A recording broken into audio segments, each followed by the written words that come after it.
Dear student, इस video lecture में हम लोग 12th क्लास बिहार बोर्ड के लिए जो मोस्ट इम्पॉर्टेंट टॉपिक्स है एसे का उसको आज के वीडियो में देखेंगे और साथ में ये भी बताऊंगा कि कौन सा टॉपिक ज़्यादा इम्पॉर्टेंट है और अपने एग्ज़ाम में आप एसे को कैसे बहुत ही आसान तरीके से लिख सकोगे। तो चलिए शुरू करते हैं। सबसे पहले तो ये जान लेते हैं कि जो हमारा एग्ज़ाम होता है बिहार बोर्ड का, उसमें जो एसे पूछा जाता है उसका क्या मतलब क्या लेंथ होता है, कितने वर्ड्स का पूछा जाता है। तो आपका जो इस बार मॉडल पेपर अपलोड किया है बिहार बोर्ड ने, उसका मॉडल पेपर का ये आपका कट है। तो उसमें लिखा हुआ है write an essay on any one. सबसे पहले तो यहाँ पे आपके 5 ऑप्शन होंगे, इन 5 ऑप्शन में से किसी एक पे आपको एसे लिखना है। तो वही बातें देखिए, कह रहा है write an essay on any one of the following in about 150 to 200 words. अब यहाँ पे बता ये रहा है कि इन पाँचों में से किसी एक पे आप एसे लिखें और उसका लेंथ 150 शब्द से लेकर 200 शब्द तक होना चाहिए। तो सबसे पहला तो आपका जो स्टेप होना चाहिए ना कि इन पांचों में से किन टॉपिक पे आपको ज़्यादा जानकारी है, आप किस टॉपिक पे ज़्यादा लिख सकते हो, उस टॉपिक को सबसे पहले आपको चुनना है।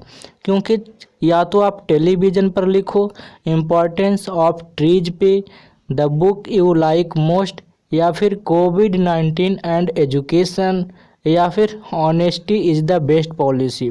किसी पे आप जब ऐसे लिखोगे तो आपको उतना ही मार्क्स आएगा। मतलब सब जितना भी ऐसे है सबके लिए एक तरह से आपको मिलेगा, मतलब सबके लिए इक्वल नंबर दिया जाएगा।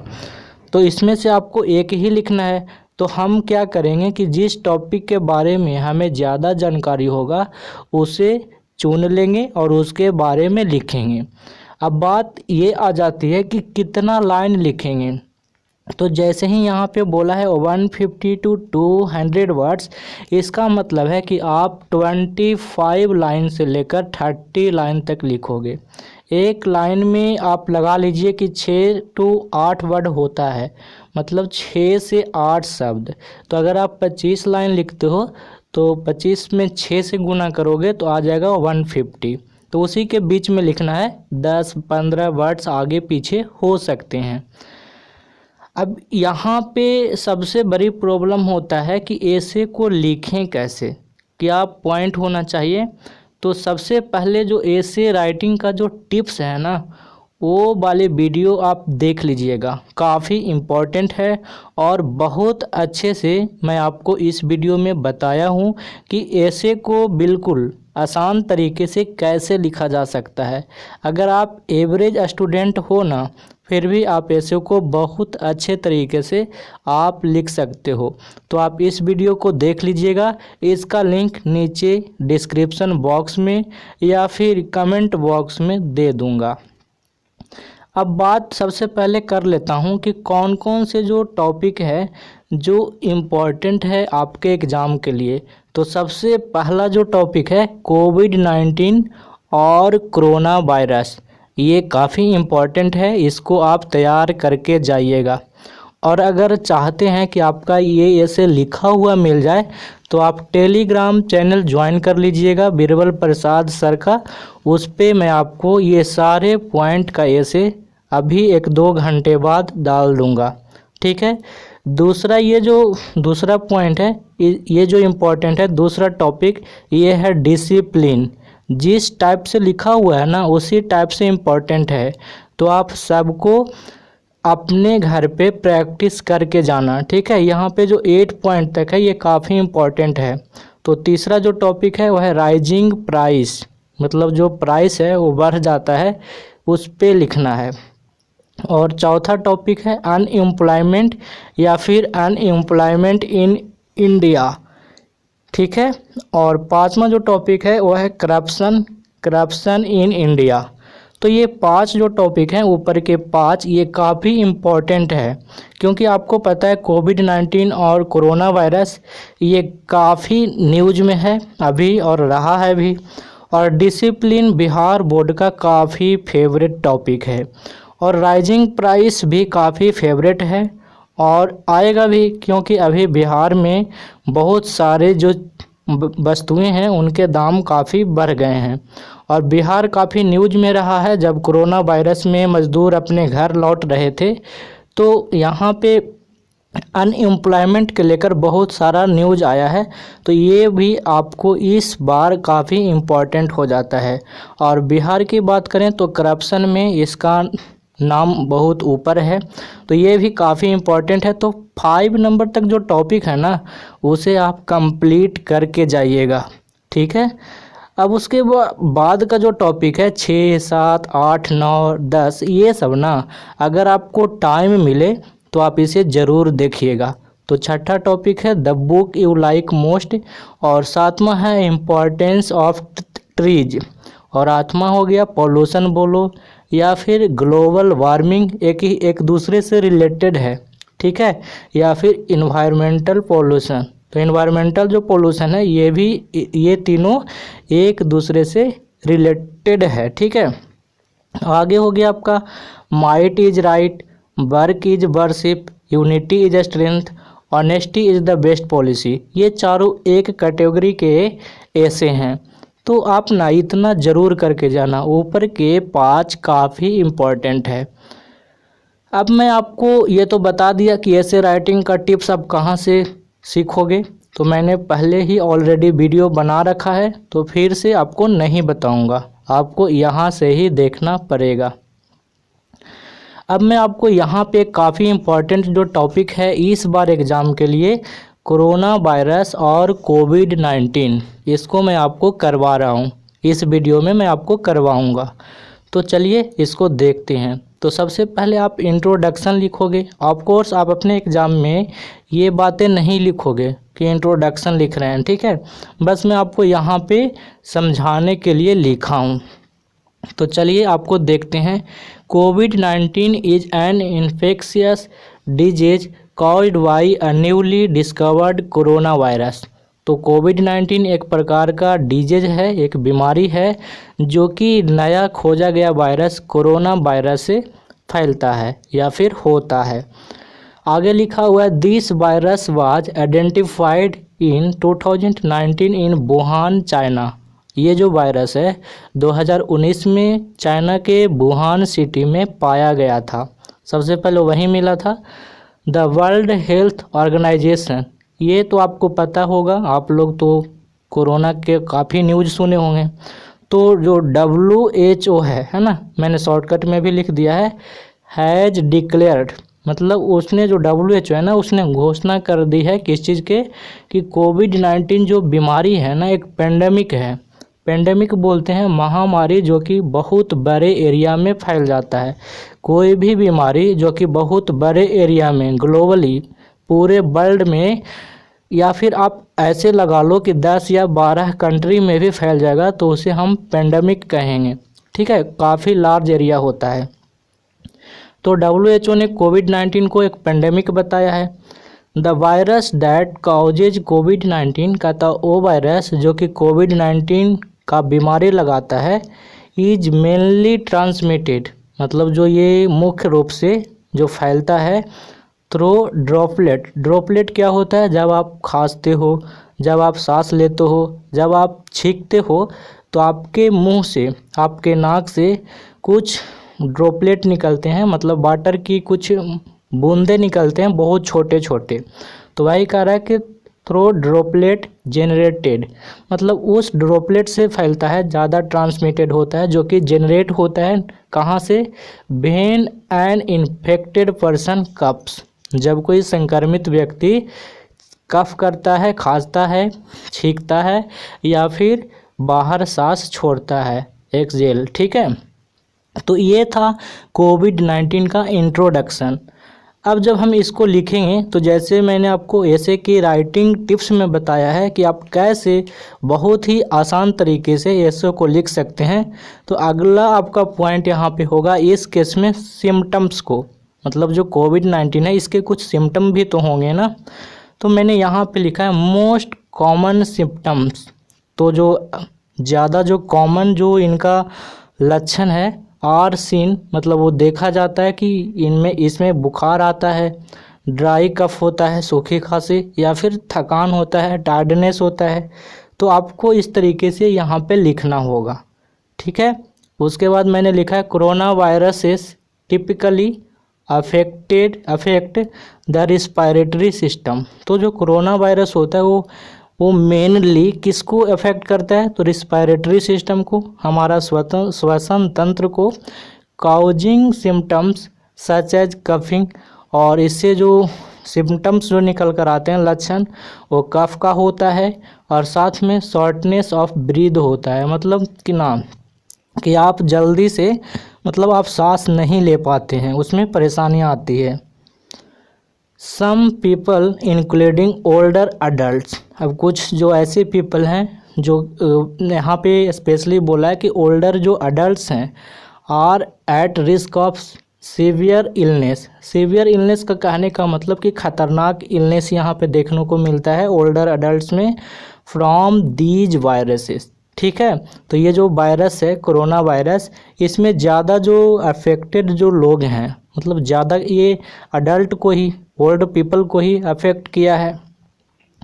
सम सिम्टम्स ऑफ कोविड-19 आर सिमिलर टू निमोनिया, और कुछ ऐसे भी सिम्टम्स देखे गए हैं जो कि निमोनिया से मिलते जुलते हैं।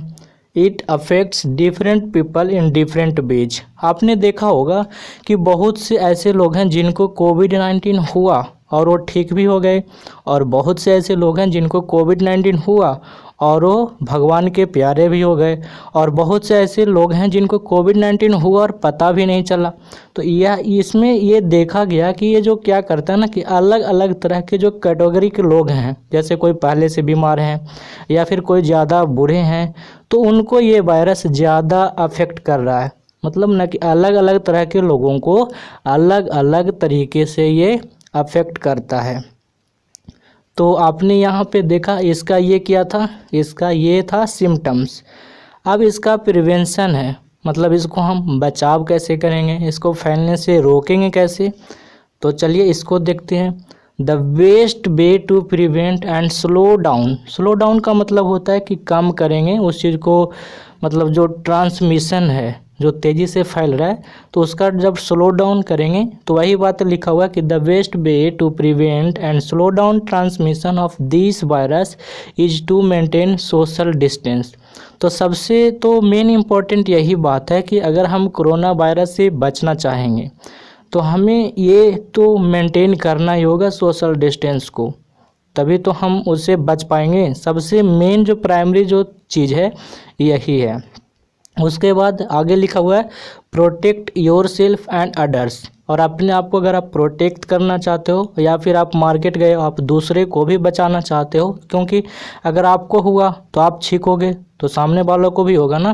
तो अपने को और अपने और दूसरे लोगों को अगर इनके इन्फेक्शन से बचाना है तो हमें क्या करना होगा, हमें अपने हाथों को धोते रहना होगा, जैसा कि आपको बताया गया, आप सबको पता है, वॉशिंग योर हैंड्स और using an alcohol based sanitisers, या फिर सैनिटाइज़र का यूज करेंगे जो कि उसमें अल्कोहल होता है और इससे वायरस डेड हो जाता है। आपको पता है ये कब करना होगा, फ्रिक्वेंटली करना होगा, मतलब बार बार ऐसा करना होगा।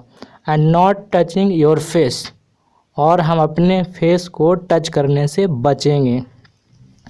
We can also prevent from wearing mask, और हम इससे कैसे बच सकते हैं, तो हम लोग मास्क पहनकर भी बच सकते हैं जब फिजिकल डिस्टेंस पॉसिबल ना हो। वही बात लिखा हुआ है कि we can also prevent from wearing mask when physical distance is not possible. जैसे बहुत ज़रूरी बात आ गया और वहाँ पे आपको फिजिकल डिस्टेंस मेंटेन नहीं हो पा रहा है, संभव ही नहीं है, तो आप उस कंडीशन में आप मास्क पहनकर इस कोरोना वायरस के ट्रांसमिशन को रोक सकते हैं। रोक सकते हैं, मतलब काफ़ी हद तक रोक सकते हैं। If we have a fever, और अगर हम लोग को फीवर है, हम में से किसी को फीवर है, या फिर कफ की प्रॉब्लम है, या फिर डिफ़िकल्टी ब्रीदिंग है, सांस लेने में किसी भी तरह की प्रॉब्लम है, अब तो कॉलर ट्यून भी चलता है और चल रहा है, आपको पता है, तो हमें कहाँ जाना होगा? मेडिकल अटेंशन लेना होगा, मतलब हमें डॉक्टर के पास मेडिकल में जाना होगा, ठीक है, अस्पताल की तरफ देखना होगा, ठीक है। तो ये था प्रिवेंशन।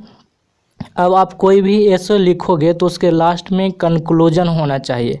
चूँकि ये बिहार बोर्ड का पैसेज है तो ये अलाउ करता है 150 वर्ड टू 200। अगर ज़्यादा वर्ड का कहता तो मैं इसमें और पॉइंट जोड़ता, जैसे प्रिवेंशन था ना, तो मैं और पॉइंट जोड़ता कि इसमें कितने लोग मरे, कितने लोग इससे अफेक्टेड हुए, और इसका क्या मतलब प्रभाव रहा पूरी दुनिया पर, और जोड़ते। लेकिन इतना में ही हमारा जो ये वर्ड है ये पूरे हो जाते हैं। और मैंने ज़्यादा इसलिए नहीं लिखा रहा हूँ क्योंकि आप लोग में से बहुत तो ऐसे लोग हैं जिनको याद भी करना होगा। तो मैंने ये ना 28 या 29 लाइन लिखा है, तो कुल मिलाकर आपका ये कंप्लीट हो जाता है। तो चलिए कंक्लूजन देखते हैं। Clearly I can say that, मतलब कि स्पष्टता मैं कह सकता हूँ कि जो कोविड-19 है ये एक वायरस है जो कि स्प्रेड होता है प्राइमरली मतलब मुख्य रूप से ड्रॉपलेट ऑफ सलाइवा, जो हमारे सलाइवा होता है उसके ड्रॉपलेट से, या फिर डिस्चार्ज जो हम नोज से, जो नाक से हम डिस्चार्ज करते हैं उससे, ठीक है। व्हेन एन इन्फेक्टेड पर्सन कफ और स्नीज, और जब कोई इन्फेक्टेड पर्सन कफ करता है, वो खांसता है या फिर छींकता है, तो ये वायरस स्प्रेड होता है। Be must always aware of it, और हम इसमें लापरवाही नहीं करेंगे। हम लोग हमेशा इसके रिजल्ट को लेकर कि अगर लापरवाही हमने किया तो क्या रिजल्ट देखने को मिलेगा, या फिर इसका इफ़ेक्ट कितना बड़ा हो सकता है। आपको पता होगा ब्रिटेन में फिर से लॉकडाउन हो गया है, तो हमें इसको बहुत अच्छे से, इसके पूरे के पूरे जो प्रॉब्लम्स है जो आगे होने वाला है, इसको हमेशा हमें मस्ट, यहाँ पे इसलिए मैंने लिखा must always aware of it, मतलब हमेशा इससे सावधान रहना होगा हमें, ठीक है। और आगे मैंने लिखा है the government has taken some steps, और सरकार बहुत सारे स्टेप भी ली है, आपको पता होगा, लाइक प्रोवाइडिंग मेडिकल अटेंशन। सरकार ने गवर्नमेंट हॉस्पिटल या फिर प्राइवेट हॉस्पिटल है वहाँ पे भी अनेकों तरह की सुविधाएं दिया गया है, ठीक है, हम लोगों के द्वारा। तो वही बातें मैंने, हम लोगों को दिया गया है सरकार के द्वारा, तो मैंने वही बातें लिखा है। प्रोवाइडिंग मेडिकल अटेंशन, कुछ ड्रग्स भी रिकमेंड किया गया है, मतलब WHO ने किया है, फिर हमारा इंडिया का आयुष मंत्रालय है, तो बहुत सारा ड्रग्स भी बताया गया है कि आप इस केसेज में ये दवाएं ले सकते हैं। और अब तो वैक्सीन भी आ गई है, तो ये सब फैसिलिटी हमें मिली है। जो फैसिलिटीज़ है वो इन सारे फैसिलिटीज़ हमें यहाँ पे मिला है। तो आप इस तरह से आप कोरोना वायरस पे या फिर दूसरे टॉपिक्स पे ऐसे लिख सकते हैं, और ज़रूर से उस वीडियो को देख लेना, आपको ऐसे लिखने बिल्कुल आ जाएगा। अगर नहीं देखा है तो रुक जाओ वीडियो में, 1 मिनट के बाद यहाँ पे आपको वही वीडियो का बैनर दिखेगा, उस पर क्लिक कर देना, लास्ट में दिखेगा, ठीक है। अगर आप PDF या ई-बुक लेना चाहते हैं या फिर प्रतिदिन यूज करना चाहते हैं तो आप Birbal Prasad sir Telegram channel को ज्वाइन करिएगा, और इस टेलीग्राम चैनल का लिंक वीडियो के डिस्क्रिप्शन बॉक्स में दिया हुआ है। आज तक इतना ही, thanks for watching, bye bye, मिलते हैं नेक्स्ट वीडियो में।